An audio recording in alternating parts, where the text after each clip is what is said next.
familiar with us, has seen some of our programs delivered before. Okay. For those who have, I have some new information.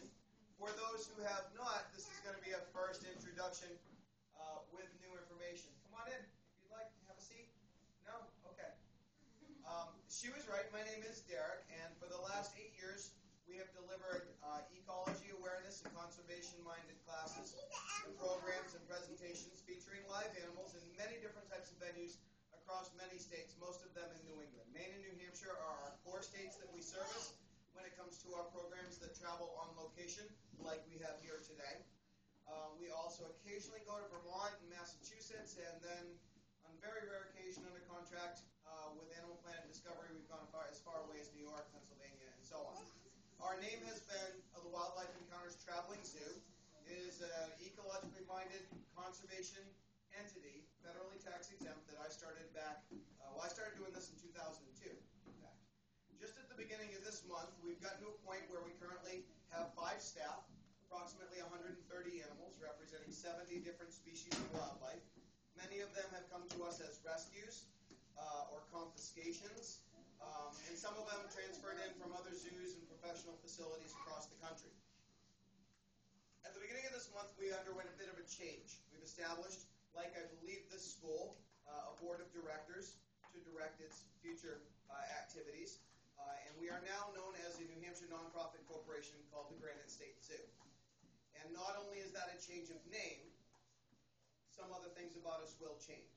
Our Wildlife Encounters outreach, what are now called eco classes for schools and eco shows and exhibits for the general public, will continue to operate as they have and hopefully improve. But we are also moving down the path that I hope you guys are all excited. As a public charity, we're going to need your support and your excitement. We're actually going to build here in southern New Hampshire a zoo, a true zoo. Open around the year. It's going to be more than just that, and maybe a little bit different, because our tagline, if you will, is the Granite State Zoo, New England's teaching zoo.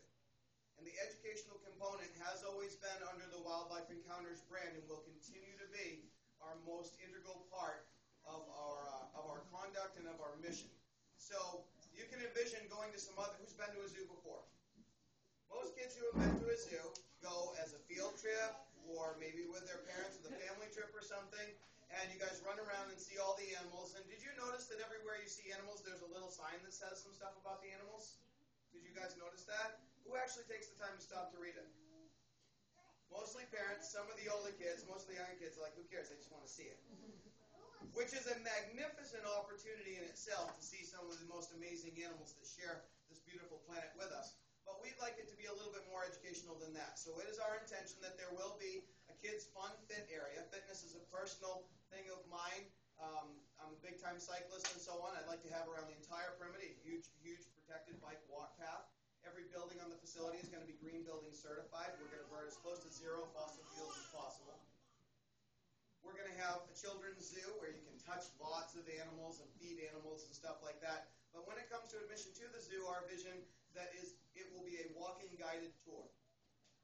Operate year-round, always led by one of our educators. It might be a docent volunteer educator, maybe somebody who is like a retired teacher or something like that, who used to teach in your high school, your middle school, or maybe it will be a college student at UNH who's coming up here to get college credits at our facility by teaching the general public about the animals and nature and sustainable living practices.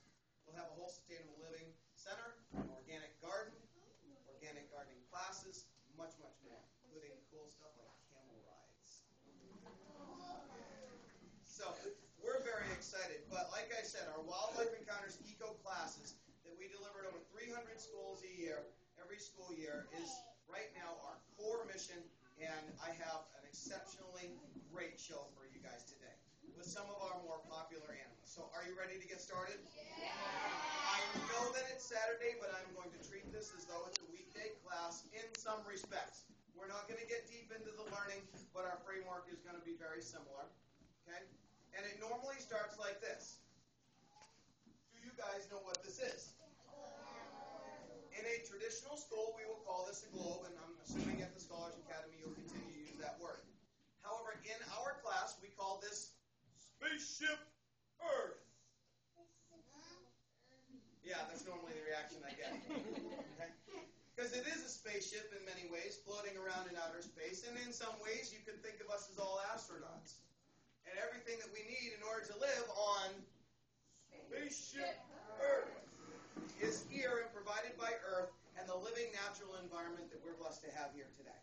Right? Whether it's all of the plants that produce the food for us by catching the energy shining down, and they take that energy from the sun and they catch it with their big giant nature solar panels, their leaves and their bodies of grass and the blue-green algae that floats in our beautiful oceans, and they take that energy, which you can't grab out of the air, and they turn it into something that you can hold in your hand.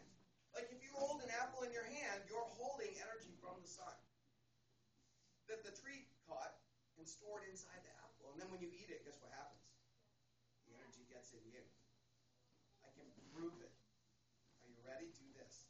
Take one hand, put it on your forehead. Ooh, it's warm like the sun. It's different than something that's not alive. Touch your chair with the other hand. Feel the difference? Yeah, because that energy from whatever you ate, and in order for us to stay alive, here's a rule of nature. We have to eat something that was alive before we ate it. These days, sometimes we forget where our food comes from, but I notice a lot of the kids have been growing stuff here and learning about where our food comes from and what it takes to grow things and so on.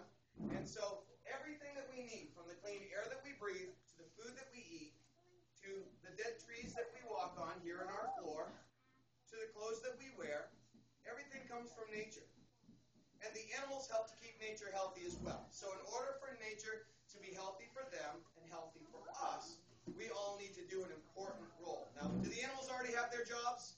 Yeah. Yes, they do. And they found some way of doing their jobs in whatever their environment is, whether it's here in our forests and fields, or whether it's in the desert of northern Africa. We'll meet an animal native to that area. Or whether it's in the big grasslands of Australia. We'll meet an animal that lives there. Or whether it's an animal that has somehow figured out to live in the cold backyard of Santa Claus. We'll meet an animal that can do that too. Okay?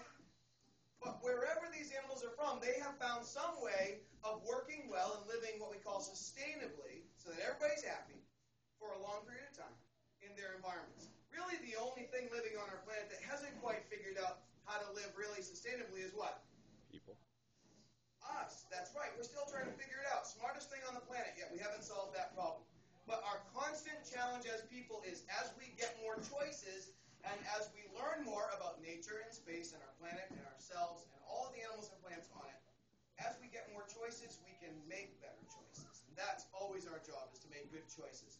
And don't think that your little choice of like taking a shorter shower or shutting off the light when you leave the room, like that's going to save the planet. Because it's not. But if everybody makes good little choices instead of bad little choices, does it help? And everybody's good little choices add up to make a big difference for animals like the ones we're about to meet. So let's start our class officially by saying the Zookeeper Pledge to the Planet. Everybody together, students and adults, are welcome to share. Are you ready? Here we go.